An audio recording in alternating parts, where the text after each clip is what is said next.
The Madeleine McCann case is full of unexplained points, but the third fact you'll hear today might turn everything upside down. Get ready to question what you thought you knew. Some things in this case just don't add up. Imagine standing in front of a mirror, but it's not an ordinary mirror. It's one of those funhouse mirrors, distorted. From afar, it seems to show reality, but when you step closer, the face staring back isn't yours. The reflection is there, but it's broken, fragmented, and the more you try to understand, the more you realize something's missing, or worse, hidden. That's how the Madeleine McCann case starts for a lot of people. A disappearance, a desperate couple, a child never seen again. Everyone thinks they know the story. It's been splashed across newspapers, gone viral in documentaries, even turned into a symbol for child safety campaigns. But what if that reflection we've seen for so long was never real? What if, instead of the truth, what we got was a carefully constructed reflection? You've probably heard the official version, but what you might not have seen are the details tucked away in the dark corners of this story, the small cracks that went unnoticed, strange, disjointed facts, almost too uncomfortable to fit the narrative, but they exist, and when you piece them together, a question starts to emerge. Have we spent all these years looking in the wrong direction? I'm not saying I have the answers, but these 5 facts, these disconnected fragments, have the power to flip everything on its head. And the strangest part? The third one might make you doubt everything you've ever believed about this case. The Madeleine McCann case has almost become a modern myth. Millions followed the disappearance like it was a soap opera. But behind the commotion, there's a denser layer that few touch. A layer made of ignored documents, testimonies that shifted over time, and decisions that seem selective. From the start, the media painted the parents as absolute victims. And maybe they are, but what if part of the story was never told? What if what reached us was filtered, edited, rearranged? Because it's not just about a missing child. It's about how a narrative was created and how that narrative came to control everything around it. When the truth is inconvenient, it's pushed to the side. And in those corners, that's where the facts no one wants to see live. What you're about to see isn't wild theories or rushed conclusions. It's 5 real facts, things that happened, were documented, and then forgotten. But together they form a pattern you can't ignore. A pattern that raises a new question. What if the biggest mistake in this case was blindly trusting the first version we were told? These 5 facts won't give you easy answers, but they'll give you questions you might never have asked. And sometimes it's those questions that really matter. If you believe the truth deserves to be questioned, even if it means facing discomfort, stay with me until the end. There's something you need to see. Picture a quiet village in southern Portugal. Narrow streets, the yellow glow of streetlights, the distant clink of cutlery and glasses from a restaurant. It was May 3rd, 2007, and as the sun slowly faded, a strange feeling began to grow. It wasn't noise, it was silence. And in that silence, a 3-year-old girl simply vanished without a trace. From the very first moment, the Madeleine McCann case was treated as something extraordinary.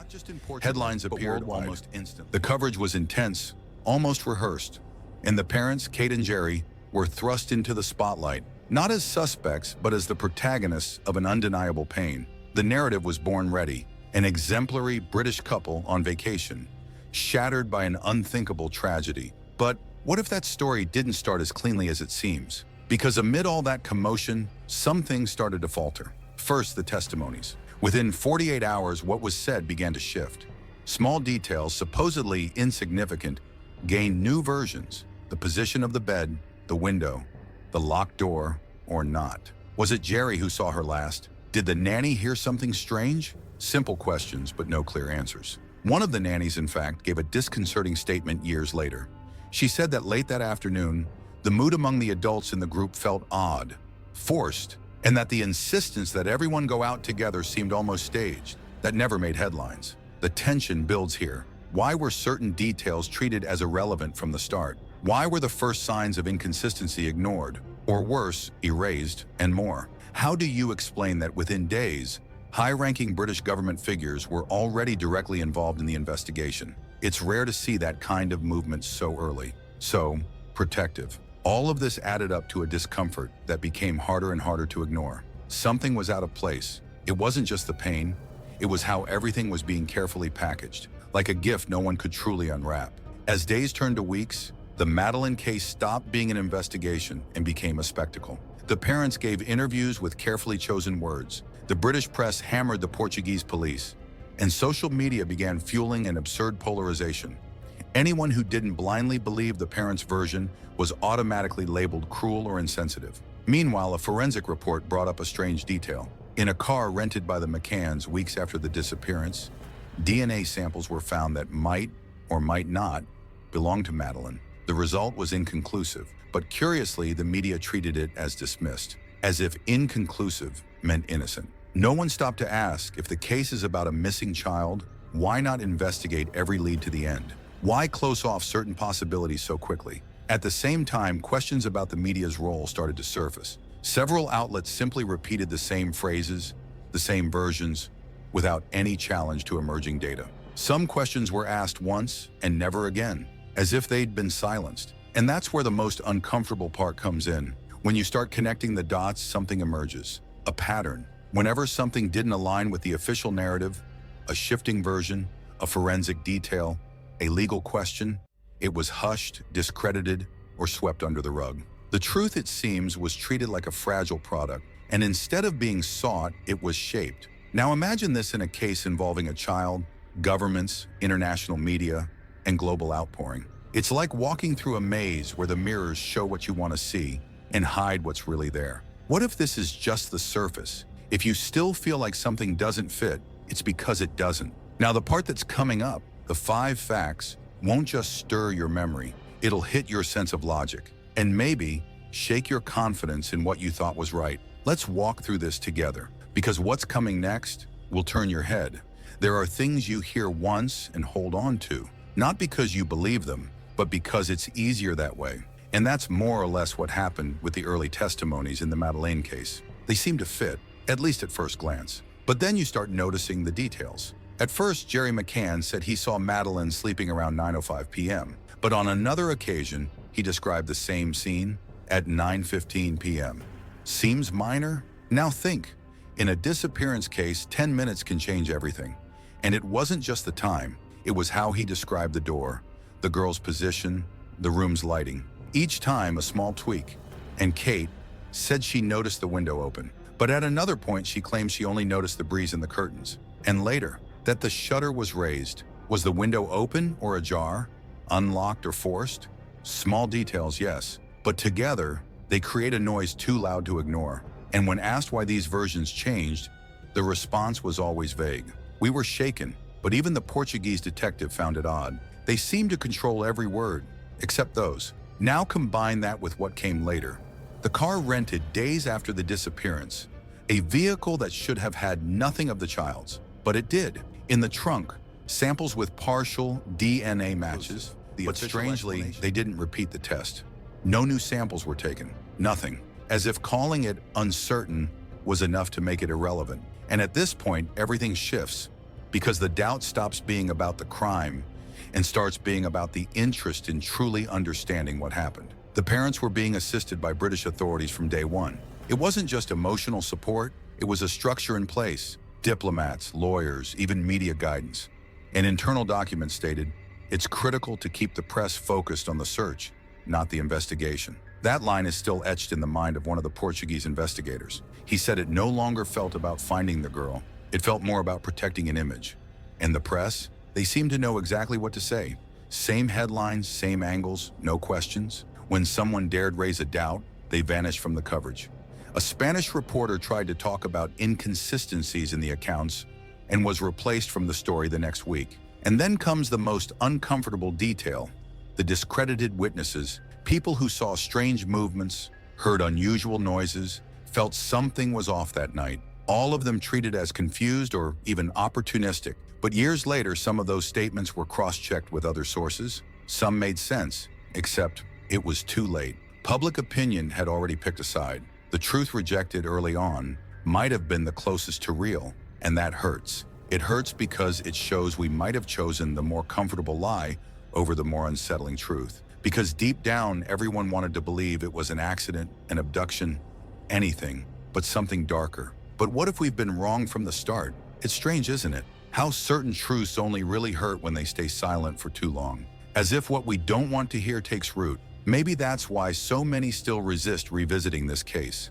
Because it's not just about Madeleine, it's about everything we've taught each other to accept without thinking too much. But if you've made it this far, it's because something inside you has already started to question. And the next part of this story, maybe it's the one no one wanted to tell out loud. Each of those 5 facts seemed isolated at first, like they were just noises on the edge of a story too big to question. But when you put them together, one by one, something changes. What was once just an odd detail, like the time the parents said they checked on the kids, starts to feel like a poorly fitted piece. When the second fact comes up, about the forensic samples with DNA traces in the car, that sense of unease turns into a weight in your chest. Not because of the evidence itself, but because of how it was ignored, shelved.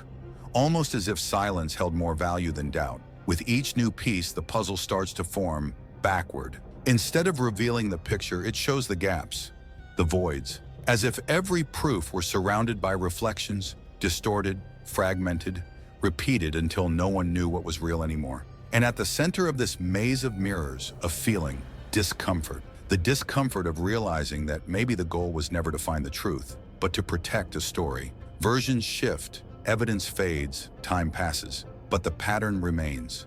Authorities showing up too soon, witnesses discredited too soon, investigations halted too soon. At this point, the question from the beginning comes back with force. Was the truth really lost, or was it never truly sought? One of the Portuguese investigators, tired, frustrated, defeated, said a line that echoes to this day. "We didn't lose the truth, it just never mattered." That line has no proof, but it has feeling.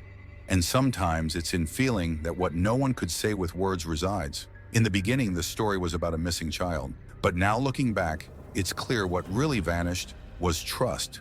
Trust in justice, in the investigation, in the possibility that truth had room. And that's where the case stops being just Madeleine's and becomes ours. Because when truth starts being shaped, treated as a product, protected as if it's too fragile to survive, everyone loses. The parents, the police, the press, the public, each played a part in the theater. Maybe unknowingly, maybe knowingly. And when everyone pretends to believe, the lie becomes the stage. Jung once said, "Until you make the unconscious conscious, it will direct your life and you will call it fate." And in this case, fate became a script rewritten so many times it feels like fiction. But it's not. The difference is that fiction ends with answers. And here, we only have questions. The silence that enveloped the case wasn't an absence of sound.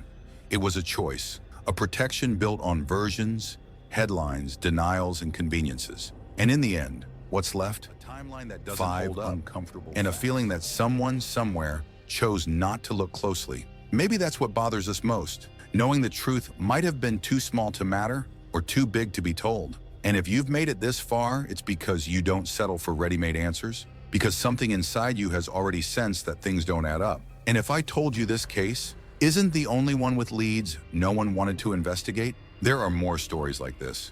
Stories where the truth was left in a corner, waiting for someone someday to have the courage to look again. And that's why the next story isn't about a new case. It's about a new way of seeing all of them. You know what scares me most about this case? It's not what was said, it's what was left out, what got lost in the noise, what no one wanted to ask. We go through life believing in well-told versions, neat stories, scenes that fit like a store-bought puzzle. But when you look closer, you realize the pieces don't have the same cut. The picture doesn't come together.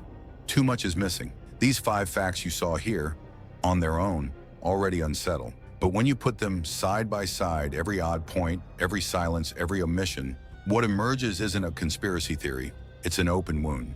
And it seems the more they try to cover it, the more it pulses. For me, the question that lingers isn't who did it, but why does it seem like so many people are so invested in keeping the story exactly as it is? Maybe the Madeleine case was never just about a missing child. Maybe it's about how truth can be shaped, sold, and repeated until it becomes a product, a media myth, a symbol that serves something bigger and much harder to face. And I'm not saying this lightly.